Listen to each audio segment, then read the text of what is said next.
Hi, I'm Laura. I live here in Norwich with my husband, my 10-year-old son and 8-year-old daughter, and my 18-month-old dog called Buck.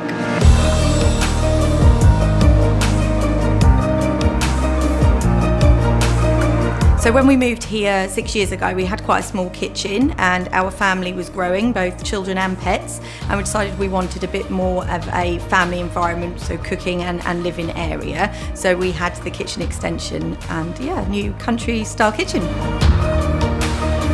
When looking to design the kitchen, we went back to both Wren and B&Q and had plans drawn up, but we went with Wren. The plans, the attention to detail, the accessories that came with the kitchen were a lot more appealing from Wren. When I first went into the Wren showroom, I was very impressed. They've got so many kitchens and different things on display, all their little gadgets and all the appliances as well, so it was really helpful to look round. I hadn't been in there long before I was approached by a gentleman called Dean, who just asked me what I was looking for, if I needed any help, and we worked through it. Dean spent a lot of time with me going through the kitchen and what I wanted, but what he was really good at is looking at all those little space savers, so putting in the vegetable and fruit drawers and the pull-out cupboards. He was really good at those bits, and also went through lots of different ranges to look at all types of budgets as well, so wasn't just kind of trying to sell me one kitchen or the other, really listened to what I had to say and what I could afford. And Dean actually stayed with me then through the whole journey.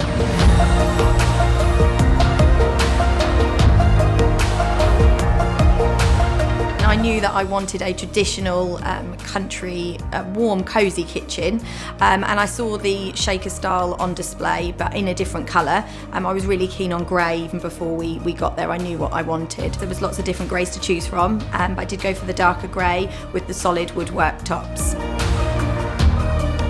So as well as the kitchen, we had a new utility room. So it was really helpful. Dean actually came up with some really smart, clean storage to fill that space. We've got Belfast sinks in both the kitchen and the utility, which I really think makes it that little bit more country. At this point, towards the end of my design, the pandemic hit and I didn't have a kitchen, and I was really worried that I wouldn't have one in time, and it was the stress of everything closing, not having the access, but also the added stress of going to work and trying to facilitate this all around my shifts at the hospital was really, really difficult. But I had constant reassurance from Wren that things would continue, the kitchen was being made, and that they could meet the delivery date that I had requested. And Wren was so good, not just giving us the kitchen during the pandemic, but also being flexible to the delays that we had in terms of the build, and they were able to move the delivery dates to suit us. Overall, my experience with Wren was fantastic. From the first day walking in the showroom, they made me feel warm, welcome, had the time to listen to everything, entertained the children, and made great adaptations during COVID, and made me and my family feel safe, and we're very happy with our kitchen. I would definitely recommend Wren to anybody looking for a new kitchen.